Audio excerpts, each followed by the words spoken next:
Chapter 24. The Black Tulip Changes Masters.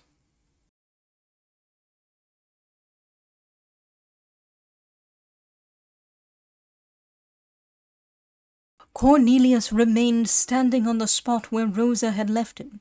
He was quite overpowered with the weight of his twofold happiness. Half an hour passed away.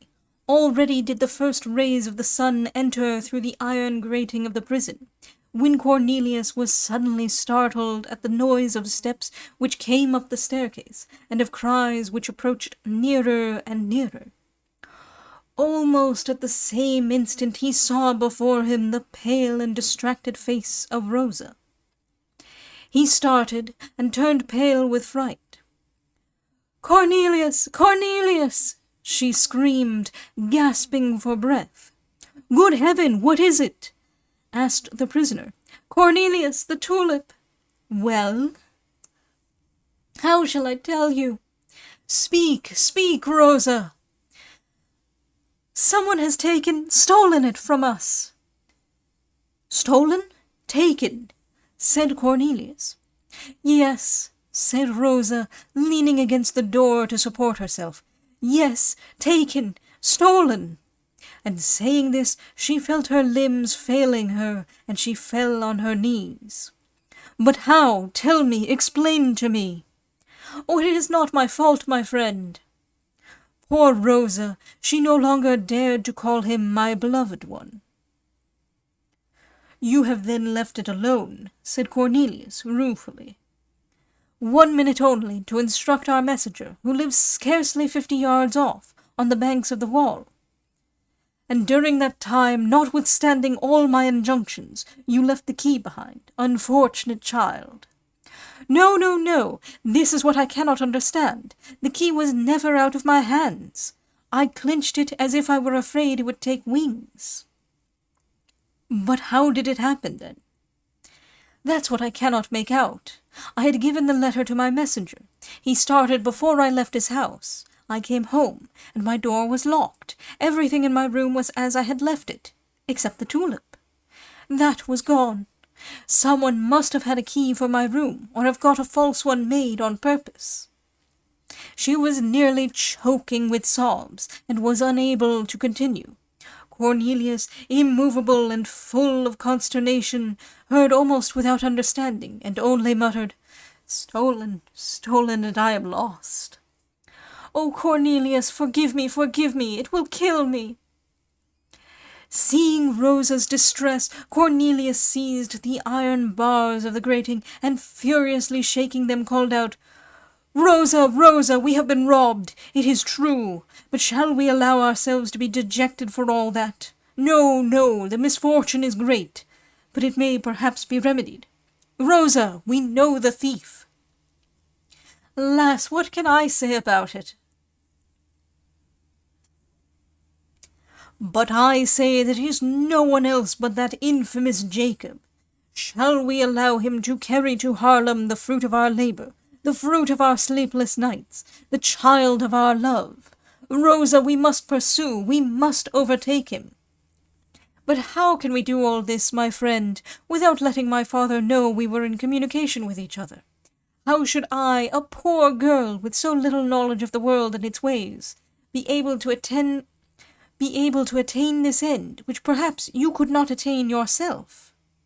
Rosa, Rosa, open this door to me, and you will see whether I will not find the thief, whether I will not make him confess his crime and beg for mercy."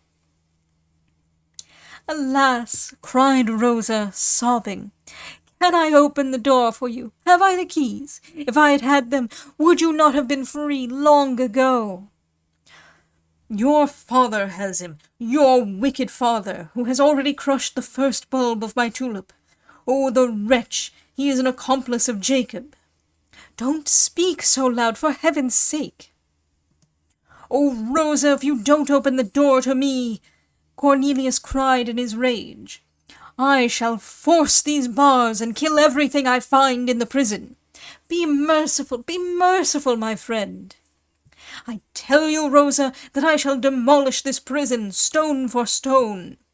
and the unfortunate man, whose strength was increased tenfold by his rage, began to shake the door with a great noise, little heeding that the thunder of his voice was re-echoing through the spiral staircase.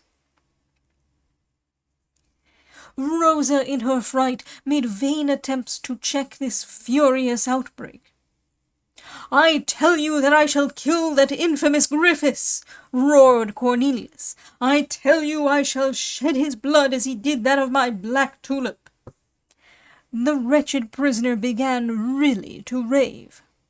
"Well, then, yes," said Rosa, all in a tremble. "Yes, yes, only be quiet. Yes, yes, I will take his keys. I will open the door for you. Yes, only be quiet, my own dear Cornelius."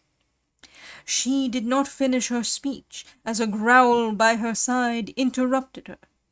"My father!" cried Rosa. "Griffiths!"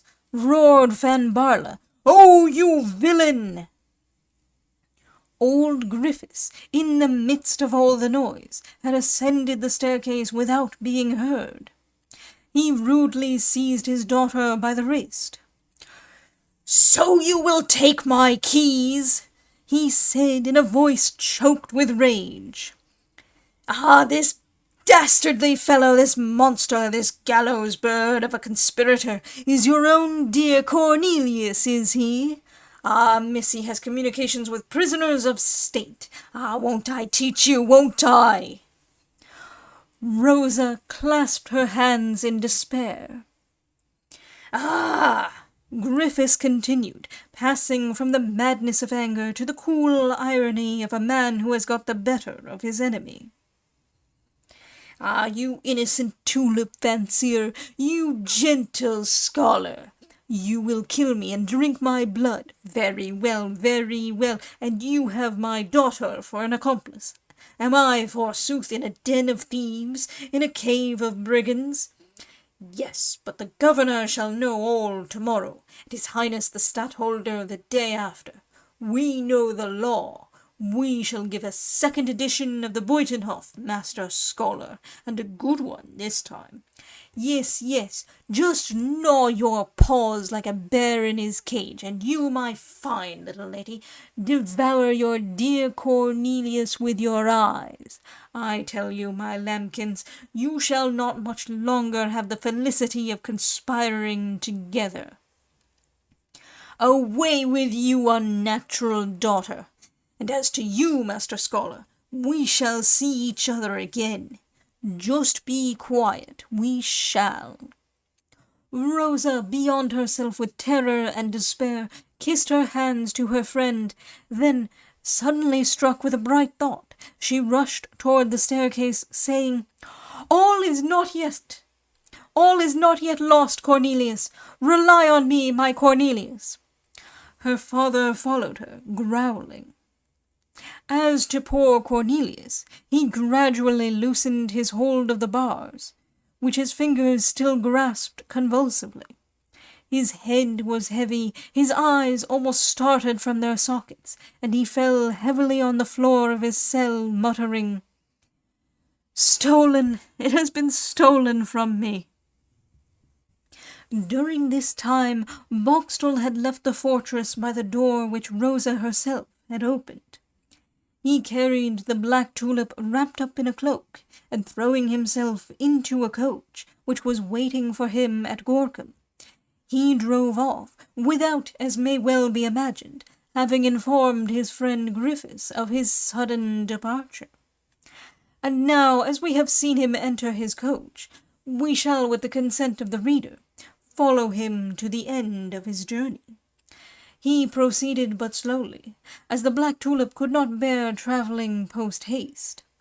But Boxtel, fearing that he might not arrive early enough, procured at Delft a box, lined all round with fresh moss, in which he packed the tulip.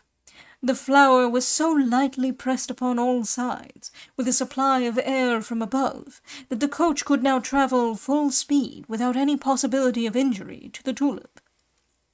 He arrived next morning at Haarlem, fatigued but triumphant. and to do away with every trace of the theft, he transplanted the tulip and, breaking the original flower pot, threw the pieces into the canal, after which he wrote the president of the Horticultural Society a letter, in which he announced to him that he had just arrived at Harlem with a perfectly black tulip, and, with his flower all safe, took up his quarters at a good hotel in the town, and there he waited.